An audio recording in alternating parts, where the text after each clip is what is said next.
मेरी माँ को अनपढ़ ना कहो। प्रेरक कहानी।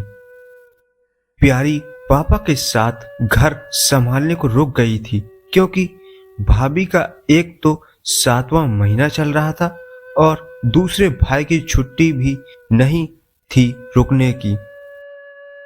महेश और बच्चे उसे आश्वासन देकर चले गए कि तुम्हारी अनुपस्थिति में भी सब मैनेज हो जाएगा। उफ, पता नहीं क्या हालत बनाएंगे मेरे पीछे से घर की। प्यारी को भले अपने घर की चिंता खा जाती थी, पर पापा और घर को संभालना भी जरूरी था। मम्मी इस परिवार की धुरी थी। मम्मी ही क्यों, हर स्त्री अपने परिवार की धुरी ही तो होती है, पर हम उसके सामने कभी ना तो मानते हैं ना जताते हैं। कितने करीने और समझदारी से मम्मी ने इस गृहस्थी को सजाया और संभाला था, पर पापा हमेशा उन्हें अनपढ़ और बेवकूफ ही बोलते रहते थे। भले ही मजाक में या लाड़ में कहते थे, पर क्या माँ को कभी बुरा लगा ही नहीं। वो हमेशा हंसकर जवाब देती, मुझे तो अनपढ़ होकर भी बैरिस्टर पति मिल गया। किस्मत तो अपनी देखो, बैरिस्टर होकर अनपढ़ के पल्ले बंध गए। उनका ये हंसी मजाक सुनते ही तो हम बड़े हुए थे और इसीलिए दिल के किसी कोने में हम भी माँ को अनपढ़ ही मान बैठे थे।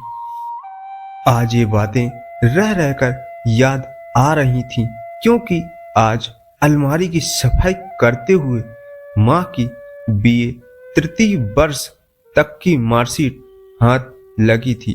एक डायरी भी मिली थी जिसमें उनके द्वारा लिखी अनगिनत कविताएं और शायरियां सजी हुई थी। अल्हड़ जवानी में संजोए सपनों से लेकर पापा को पहली बार छुपकर देखने का अपना अनुभव, शादी के बाद की रोमानियत और फिर अपने एक एक सपने का बिखरते जाना, सब कुछ बयां किया था माँ ने अपनी इस डायरी में।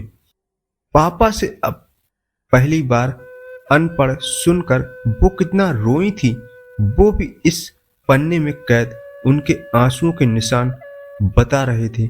माँ अनपढ़ नहीं थी, अनपढ़ तो हम सब थे जो कभी माँ के जज्बात समझ ही नहीं पाए। कितना सुंदर लेखन, मोती से चुने अक्षर और खजाने सी अनमोल ये रचनाएं। माँ ने कलम और इस डायरी को ही अपना हमराज बना लिया था।